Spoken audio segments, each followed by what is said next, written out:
Hello guys, this is the Decoder, and as a lot of you guys know, this is my last video of Season 2.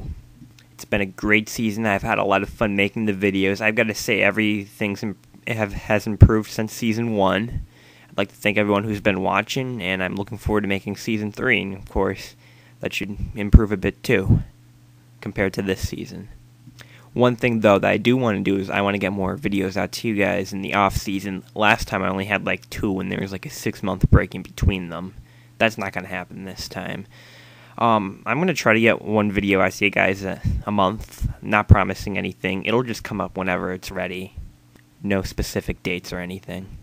I'm already working on another The Decoded message. And me and JB Baker are thinking about getting another combo review out to you guys by the end of the year. And I've got some other things planned out too. So I'd suggest going on Site 15. I actually already have my whole Season 3 lineup already there. And I'll also update you guys too on what videos I'm making, when to expect them to come out, and stuff like that. Anyway, let's get to today's review of NASCAR 09. This game, despite being titled 09, is obviously based off of 08, like all other EA games. It was released for 360 and PS3. There was also a lesser version released on PS2 and an even lesser version released for mobile devices, more specifically for Sprint phones, as a promotion. This was the last main edition that EA made. They also made NASCAR Kart Racing before they stopped making NASCAR games, but this is the last main game. Like most other NASCAR games, one issue with it is obviously there's not enough drivers to fill up a pack of 43 and you have your fantasy drivers. There's only 38 Cup teams featured in the game, with Robbie Gordon, Dave Blaney, and other notable drivers being absent. There's about 20-some nationwide drivers and only 4 truck drivers. I mean, 20-some nationwide drivers is acceptable, but only 4 truck drivers, is it even worth it? Almost every Sprint Cup driver has one alternative scheme, and there's a few nationwide drivers that have one alternative scheme too. I don't think there's any truck drivers with it. There are no manufacturers present in the game. The main reason behind that is that all of the NASCAR Sprint Cup COTs are designed the same as well as the trucks, no matter what manufacturer you're driving for.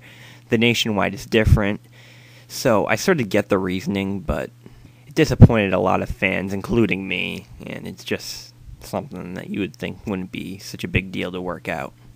Also, there are 3 DLC skin packs, which will get you a lot more paint schemes. There's also another DLC for Montreal. Whether they're worth it or not is basically up to you. If you didn't feel there were enough paint schemes and you want to drive more unique cars in that, then get a paint scheme pack or 2 or get them all.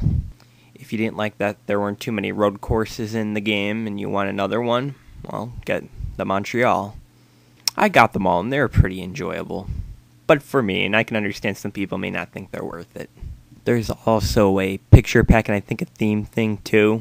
The picture packs will allow you to change your gamer picture to a driver number. Let's just say you can have Jimmy Johnson's 48 as your gamer pick. And there's also themes available, too, I think. Once again, whether they're worth it is based on, you. I didn't get them, so... All 22 Sprint Cup trucks are featured in the game, as well as ORP and Milwaukee. There is also a cheat code to unlock another track, known as Chicago Pier. It's a road course. It's more like just a plain oval, though, with a little inner loop, I guess you can call it. There was also a cheat to get Michael McDowell, but it's fake. I tried it. It doesn't work. The gameplay has been improved a ton compared to 08. It's actually enjoyable, playable, whatever you want to say. Solid, and now you don't bump right through the drivers like you did in 08 as well as 02. The graphics are about the same as 08, I guess. Same thing with the damage. A little improved, but not too much. You can also play online with up to 14 other racers. Basically, you'll practice until the leader thinks that you're ready. Then you'll qualify and you'll race. But to me, it seems like a majority of the leaders, they had the practice sections being way too long. You can tell they're waiting for a full lobby, which didn't really... you're going to wait a while until you got it, so... I wish there was a limit to that. The leaders basically control the match too, so... I like it better in Forza or in games like that where you vote on all decisions you make instead of having the leader basically control everything, so that's a downside. You can only get setups online from friends, so I wish it was just an overall market where, you can buy the top setups that people are making, but no. The career mode has changed. You'll first sign a sponsor based on the NXP you've earned, which is basically your experience points. How good the sponsor is could get you a decent team to work with. Another criteria to sign with a team is to also race so many years. However, the schedule they give you is very glitchy, and I found the schedule changing to almost mix with what the Nationwide or truck schedule was. There are also points that you can use too. I think they're called performance points maybe, and you can use that to upgrade your car, and it is noticeable, so that's good. Season's basically the same as it was in 08. The only main difference is you're not allowed to customize as much, which is a real bummer. There's also Sprint Cup challenges, basically, and they're basically what the goals were for your career mode in NASCAR 08, as well as the Toyota challenge they had there too. But these are a lot better, and they can get very difficult, so they're definitely fun. Test and Tune's back. It's basically the same thing again.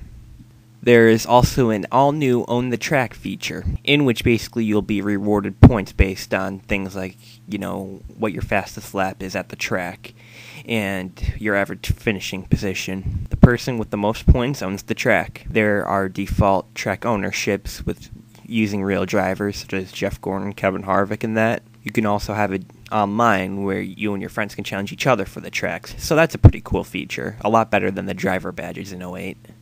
It still keeps a lot of interesting, statistics in that, such as what track you've gotten to the most, what driver you've used the most, which is typically your career car, but, But also now they'll be saving your stats on daily basis, meaning you can just view, what car and track you've used the most in the day, or where you finished just on the day instead of an overall. So that's a bit better, I guess. A little different. The paint booth is a lot like 08, except now there's no limit to the cars you can create. You now have to load them in this car selection. You'll have one loaded, and then you'll have to press Y and then select which one you now want to load in that. I've found it glitchy sometimes, getting rid of sponsors that aren't sponsoring your career car and stuff like that. Also, in the beginning, you'll create your driver with your name and that, and you'll also set a number, and this cannot be changed for your career mode cars.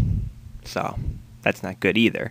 Yet, on what was the NASCAR 09 EA website, I'm not sure if it's still up, but you can download the software in which you'll get a paint booth basically almost identical to the one in NASCAR Racing 2003 season. Very detailed, very good. You can upload it to the game, so I would recommend doing that instead.